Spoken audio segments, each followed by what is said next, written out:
4 ans après les attentats, la vie reprend enfin pour Karen Nordtchiel. Karen Nordtchiel est sortie de l'hôpital, il y a quelques mois, après y avoir passé plus de 3 ans. Le 22 mars 2016, elle était à l'aéroport de Bruxelles, quand la première bombe avait explosé, brisant son corps et changeant sa vie à jamais. Quand la caméra s'allume, changement de décor. Karen n'est plus dans un lit d'hôpital, elle est chez elle. À cause du coronavirus et du confinement, l'interview se fait par vidéo à distance. J'évite de prendre le moindre risque, nous explique-t-elle en souriant.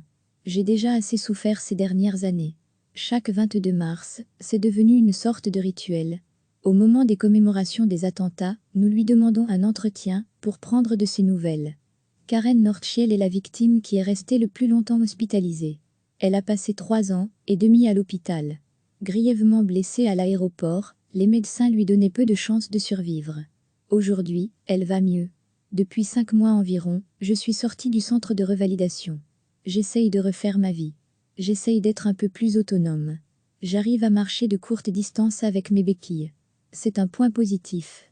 Je fais un peu de sport, je vois mes amis, ma famille. C'est sûr, cela va mieux. Même si je suis très vite fatiguée, nous confie Karen Nordtchiel. Une petite victoire, après longues années de combat. Son corps se reconstruit petit à petit. Même si de nouvelles opérations ne sont pas à exclure. Sa hanche aura peut-être besoin d'une prothèse. Son système digestif aussi est bouleversé, avec la perte de son estomac. Mais elle avance. Restent encore les difficultés psychologiques à appréhender. J'ai toujours des moments de détresse et d'anxiété. J'essaye encore de donner du sens à tout ça, de trouver une nouvelle définition à la vie, explique Karen. Il y a toujours des hauts et des bas. La semaine dernière, par exemple, on a déposé ma grand-mère à l'aéroport. Et il y a cette inquiétude qui est encore là. Pareil pour les transports en commun. J'ai toujours des moments de détresse et d'anxiété. Cela reste un trauma, et j'en garde des séquelles. Cela reste encore là, comme si c'était hier. Je dois prendre des antidépresseurs, des somnifères pour dormir. Cela ne se passe pas encore comme je voudrais. C'est un long chemin, un très long chemin, poursuit-elle. Cette année, avec le confinement et les risques liés au coronavirus, les commémorations des attentats n'auront pas lieu comme prévu. Seul un moment de recueillement en comité restreint est maintenu. Cela fait 4 ans que cela s'est passé. Je pense que tout doucement ça s'oublie. C'est vrai que d'un côté, il faut un peu oublier pour avancer. Mais d'un autre, il ne faut pas oublier, parce que cela a quand même touché la vie de gens qui ont perdu des proches, qui ont été très, très blessés comme moi. C'est vraiment une épreuve tous les jours, de continuer, de se lever le matin, cela mérite d'être retenu par le public. Je trouve cela dommage, que les commémorations n'aient pas vraiment lieu ce dimanche, même si je comprends qu'avec ce virus, ce n'est pas possible de mettre en contact toutes ces personnes. Alors, on pourrait peut-être être organisé à un autre moment, symboliquement, peut-être dans 1 mois ou 2 mois par exemple. Parce qu'il y a des victimes qui ont besoin de ça, d'avoir un moment qui leur est dédié, d'être sur les lieux. Elles en ont besoin pour avancer. Avancer, c'est bien l'objectif de Karen Nordtchiel après avoir été coincée dans un lit pendant plusieurs années. Aujourd'hui, elle regarde vers l'avenir, et elle parvient à se projeter. À l'avenir, j'aimerais être là pour mes proches, comme ils ont été là pour moi. J'aimerais aussi pouvoir être utile à la communauté. Hier, je suis sortie prendre l'air quelques minutes avec ma maman. J'ai ramassé des canettes qui traînaient par terre, pour les jeter à la poubelle. Ce n'est pas grand-chose, mais j'ai ce besoin de me sentir utile. J'aimerais aussi écrire un livre bientôt, pour raconter ce qui m'est arrivé. Et partager mon expérience, avec d'autres personnes en souffrance. Il ne faut pas perdre espoir. Cette ancienne professeure de sport et de yoga veut que son histoire, son expérience, sa souffrance, puisse servir les autres. Ce que je veux dire aujourd'hui, c'est qu'il ne faut pas perdre espoir. Tous les soirs, j'allume une bougie, je médite. Je touche du bois, pour que plus rien ne m'arrive. J'ai déjà assez souffert, et ma famille aussi. Recevez chaque matin l'essentiel de l'actualité. Karen Nordtchiel est sortie de l'hôpital, il y a quelques mois, après y avoir passé plus de 3 ans. Le 22 mars 2016, elle était à l'aéroport de Bruxelles, quand la première bombe avait explosé, brisant son corps, et changeant sa vie à jamais. Quand la caméra s'allume, changement de décor. Karen n'est plus dans un lit d'hôpital, elle est chez elle. À cause du coronavirus et du confinement, l'interview se fait par vidéo à distance. J'évite de prendre le moindre risque, nous explique-t-elle en souriant. J'ai déjà assez souffert ces dernières années. Chaque 22 mars, c'est devenu une sorte de rituel. Au moment des commémorations des attentats, nous lui demandons un entretien pour prendre de ses nouvelles. Karen Nordschel est la victime qui est restée le plus longtemps hospitalisée.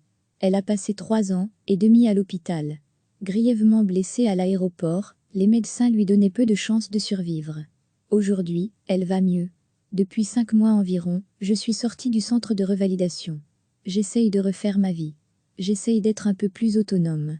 J'arrive à marcher de courtes distances avec mes béquilles. C'est un point positif.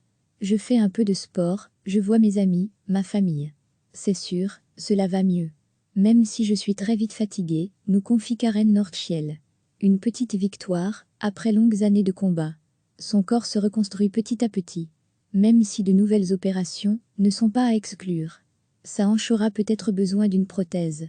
Son système digestif aussi est bouleversé avec la perte de son estomac. Mais elle avance. Restent encore les difficultés psychologiques à appréhender. J'ai toujours des moments de détresse et d'anxiété. J'essaye encore de donner du sens à tout ça, de trouver une nouvelle définition à la vie, explique Karen. Il y a toujours des hauts et des bas. La semaine dernière, par exemple, on a déposé ma grand-mère à l'aéroport. Et il y a cette inquiétude qui est encore là. Pareil pour les transports en commun. J'ai toujours des moments de détresse et d'anxiété. Cela reste un trauma, et j'en garde des séquelles. Cela reste encore là, comme si c'était hier. Je dois prendre des antidépresseurs, des somnifères pour dormir. Cela ne se passe pas encore comme je voudrais. C'est un long chemin, un très long chemin, poursuit-elle. Cette année, avec le confinement et les risques liés au coronavirus, les commémorations des attentats n'auront pas lieu comme prévu. Seul un moment de recueillement en comité restreint est maintenu. Cela fait 4 ans que cela s'est passé. Je pense que tout doucement ça s'oublie. C'est vrai que d'un côté, il faut un peu oublier pour avancer. Mais d'un autre, il ne faut pas oublier, parce que cela a quand même touché la vie de gens qui ont perdu des proches, qui ont été très, très blessés comme moi. C'est vraiment une épreuve tous les jours, de continuer, de se lever le matin, cela mérite d'être retenu par le public. Je trouve cela dommage, que les commémorations n'aient pas vraiment lieu ce dimanche, même si je comprends qu'avec ce virus, ce n'est pas possible de mettre en contact toutes ces personnes. Alors, on pourrait peut-être être organisé à un autre moment, symboliquement, peut-être dans 1 mois ou 2 mois par exemple, parce qu'il y a des victimes qui ont besoin de ça, d'avoir un moment qui leur est dédié, d'être sur les lieux. Elles en ont besoin pour avancer. Avancer, c'est bien l'objectif de Karen Nordschel après avoir été coincée dans un lit pendant plusieurs années. Aujourd'hui, elle regarde vers l'avenir, et elle parvient à se projeter. À l'avenir, j'aimerais être là pour mes proches, comme ils ont été là pour moi. J'aimerais aussi pouvoir être utile à la communauté. Hier, je suis sortie prendre l'air quelques minutes avec ma maman. J'ai ramassé des canettes qui traînaient par terre, pour les jeter à la poubelle. Ce n'est pas grand-chose, mais j'ai ce besoin de me sentir utile. J'aimerais aussi écrire un livre bientôt, pour raconter ce qui m'est arrivé. Et partager mon expérience, avec d'autres personnes en souffrance. Il ne faut pas perdre espoir. Cette ancienne professeure de sport et de yoga veut que son histoire, son expérience, sa souffrance, puisse servir les autres. Ce que je veux dire aujourd'hui, c'est qu'il ne faut pas perdre espoir. Tous les soirs, j'allume une bougie, je médite. Je touche du bois, pour que plus rien ne m'arrive. J'ai déjà assez souffert, et ma famille aussi. Cliquez sur s'abonner pour recevoir les dernières nouvelles.